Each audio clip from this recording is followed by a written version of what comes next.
Xion was pulled from the waves by a few water dwellers from one of the smaller ships. Though the galleon was burning and sinking now, the fight on the waves had only just begun. The men loyal to the king from the galleon had abandoned the sinking ship and began to board the two smaller vessels as Xion was slammed on one of the two ships' deck. "Your king is dead," Xion barked between boffing mouthfuls of seawater. The oncoming men did not seem to care at first, but some of them began to turn on their comrades, now realizing their cause was lost. Xion got to his feet and planted his sword, finding it hard to stand on the constantly shifting boat. Despite his awkwardness and feeling of illness, he managed to hold his own against the invaders. The fighting went on for another hour or so before the remainder of the king's loyal men retreated into the sea. The two smaller ships gently floated their way back into the harbor, where Xion found Xion and Xion waiting on him. Xion had the harbor master's sword sheathed on her side. It was a slender silver blade with a pearl hilt in a leather sheath. Xion had a gash on his left arm that had been wrapped and packed with cloth in an attempt to stop the bleeding. "Excuse me, miss, I am going to need that sword," Eddick said as he and his men approached Xion and Xion. "According to pirates' law, this sword is mine. I killed its owner and claimed it." Xion snapped at the sea lion as he limped toward her with his hand extended. "Aye, that is pirate law. But you and that wolf are no pirates. Now, miss, I will ask you once more, the sword?" Eddick demanded. Xion began to defend herself, but she remembered diplomacy was their mission, and so she yielded and gave up the harbor master's sword. Eddick and Xion stood in Praden's chambers now as Eddick's men and the palace servants worked hand in hand cleaning up the mess left by the bloody battle. "Thank you for helping me overthrow Praden," Eddick began. "That being said, you sank the fleet's flagship, and your companion tried to steal the harbor master's sword. So I am afraid I'm going to have to execute the three of you to send a message to the fangs and claws of the north. Do I look like a northern fox to you?" Xion barked as she changed to a fox. "Take a good look at my fur. Does it look familiar?" Eddick stared at her, and one of his men leaned over and whispered, "Sir, are the Black Fox not from the House of Wine?" "The House of Wine? Well, my apologies, miss. See to it that she's brought to the Fox's Tavern," Eddick commanded. As he turned his attention back to Xion and Xion, a man stepped forward and ushered Xion out of the room. "Now what am I to do with you two? We are not from the north, either.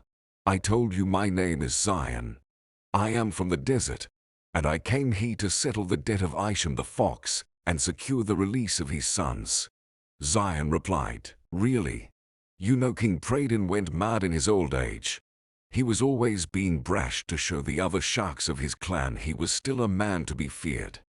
He was always taking prisoners, or killing and maiming people who owed him a debt or got in his way. That is how I lost my leg, and why I took his head," Eddick said as he walked over and kicked the shark's limp body with his peg leg. "And that's why I am going to have his head mounted, to remind everyone who had the last laugh. If my men find any fox among the prisoners, I will free them and point them in the direction of the east. But answer me this. If you are not from the north, and from the desert in the east as you say, what do you know of a northern fox named Isosceles? Last I heard he was supposed to have fled to the desert, and had been killed at Praden's request." Xion looked into Eddick's eyes. It was the treasure he was after. Eddick did not know where the treasure was, but he knew he had to find it if he was going to keep control of the fort. Praden would assign a crew to take his treasure to the northern mountain, then made sure none of them made it back. That is why Isosceles had been killed, because he had escaped. He was told where the treasure was hidden, given a haul and a crew to take it there, and never went. He would not kill his men to please Praden, so they split the haul and scattered to the winds.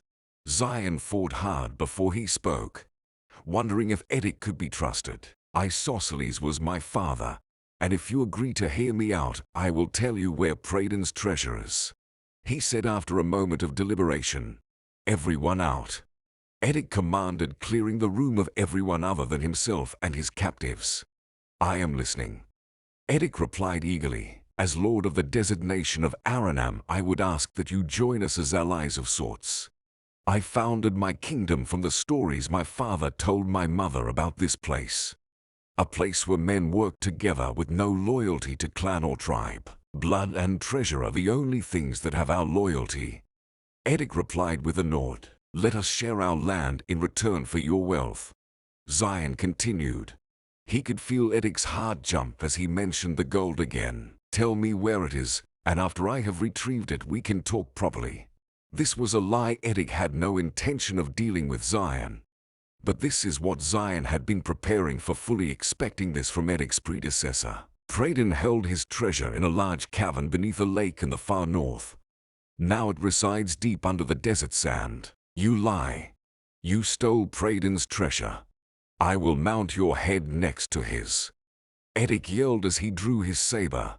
He knew if the people found out all their treasure was gone, he would be the next one executed. "You could do that," Xion continued calmly, "or you could hear me out.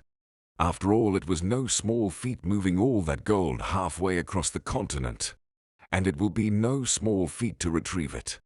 The water dwellers are forming a kingdom and making a push for the Eastern Sea. They will eventually organize trade with the clans of the land. When they do you think the clans of land or sea will do business with anyone associated with you? Enemies of both the sea and the north. The people of the East will have to choose business with you lot or with the people of the sea. So my proposition is this: keep stealing from them and anyone else you see fit. Sell your plunder to the desert, and we will pay for it with your gold, then sell it inland for a profit, paying us with our own treasure to fund your kingdom." Edic growled and raged now. "Our kingdom?" Xion replied, seeing that Edic was contemplating slitting his throat. "You would be the king here in the west, and I king in the east, much the way Pius and Haven coexist. Except Pius did not steal Haven's gold and expect them to work to get it back. Pius did not offer Haven a country to call their own outside of these walls or protection from the enemies they face on all sides. After all, this fort sits between the fangs and claws of the north and the ocean. If the two come together, who will come to your aid? This fort has stood for over 1,000 years, and no one has ever even come close to taking it. The only reason we occupy it now is because the dragons abandoned it after the war. Besides, the only country a pirate needs is the open sea. What could a fox from the desert possibly do to stop a wave of water dwellers or the fangs and claws of the north when you can't even swim? Take me to the beach, and I will show you." Xion replied with a grin. Xion and Edic stood on the beach. Xion had plunged his sword in the sand some time ago, and sat now watching the waves crash on the shore. "What are you doing?" Edic asked, wondering why he had not simply slit Xion's throat. "Focusing. Give me a bit longer. This sand is wet and hard to handle." Xion balked at Edic, who was getting agitated. "I am not impressed by your fox magic, and I doubt anyone from the sea or the north would be either." Edic balked as he drew his sword. Xion stepped in his way as Edic's men advanced behind him. "I will be taking you hostage now until your people return my gold." Xion did not move. He kept his hands on his sword and his mind on the sand. As Edic advanced on them, the beach began to tremble. The top layer of beach sand began to float for miles, then Xion vanished. The beach sand was pulled together and raised up, causing the water to come rushing in. Edic ran as fast as he could to avoid being swept away by the coming wave. He looked back to see a giant sand dragon swirling and rising up out of the sand. The dragon dwarfed the walls of the great fort. It turned to Edic, then raised its head to the sky and roared a giant fireball that could be seen for miles around. Then the dragon collapsed, and a wall of sand rose up like an opposing tidal wave and pushed against the oncoming water, forcing it back out to sea. As the beach leveled back out, Xion stood gripping his sword and breathing heavily. "The bloody hell was that?" Edic exclaimed as he made his way back onto the beach. "The power of a goddess," Xion replied. "It took a bit longer because the sand here is wet, and that makes it heavier. And I have never tried using sand and fire together like that." Edic was stunned. Xion spoke as if he had done this before, as if it were normal to raise a giant dragon from the sand and make it belch fire into the heavens. So what do you say now, Edic? I think we will be the greatest people on the land and in the sea. Edic replied with a gleam in his eye and a wide grin. And I look forward to doing business with the King of the Sand. Xion, Xion and Xioi left the fort to return to the desert. As they walked, Xion and Xion talked among themselves until a great gale blew from behind them, knocking them both over. Xion and Xion turned to see Xioi giggling as she inspected the harbor master's sword. Xioi, you stole the sword. Xion exclaimed. I won it under pirate law. Xioi replied with a giggle.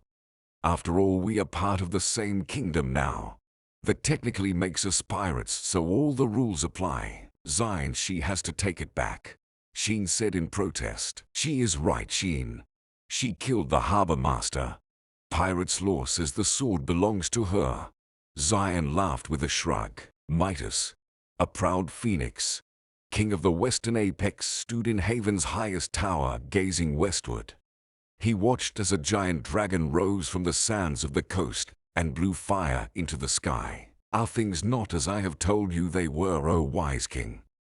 Arenia stood now, hypnotized by the magnificent flames that radiated from the Phoenix King's feathers. He is a threat to the normal order of the world. She continued. Hold your tongue, lesser. King Midas replied, insulted that the lowest of the low would address him directly. I dare not sully my eyes with the sight of you, wretch. Yet you dare come here and ask me for my help. I imagine the dragons would not have let you pass their gates, and that is why you have come here to bother me with your plea. Even worse, you tell me that a beast of the field could threaten an apex kingdom. I should turn you to ash where you stand, not alone or directly, your majesty. But he has united the clans of the desert. How long before they start hunting your tamelings? How long before his power turns to greed and he marches on Haven or aligns himself with Pious? If the beasts or scales march on Haven, then their charred remains will be ground to dust for the gardens. Then please extend your protection to the spiders of the canyon. You would give up your heathen ways to become a tameling. What use does my kingdom have for such wretched creatures? Our venom can be used for medicine, and our silk for the finest of clothes. Please, your highness, we are among the least of the lessers, and we do not stand a chance against the god king alone. He may be king of the field beasts, but he is no god. Midas scoffed. Very well, wretch. We will take on the spiders as our tamelings. You will provide your silk and venom as it is demanded of you. Yes, your majesty. Arenia replied with a low bow and a devilish grin. To her delight, a small feather fell from the king's arm and began to cool as it drifted near her feet. She made sure the king and his guards didn't notice as she slid a slender thread from her hand and brought the feather to her palm. She tucked it into her sleeve before changing to a spider and scurrying away.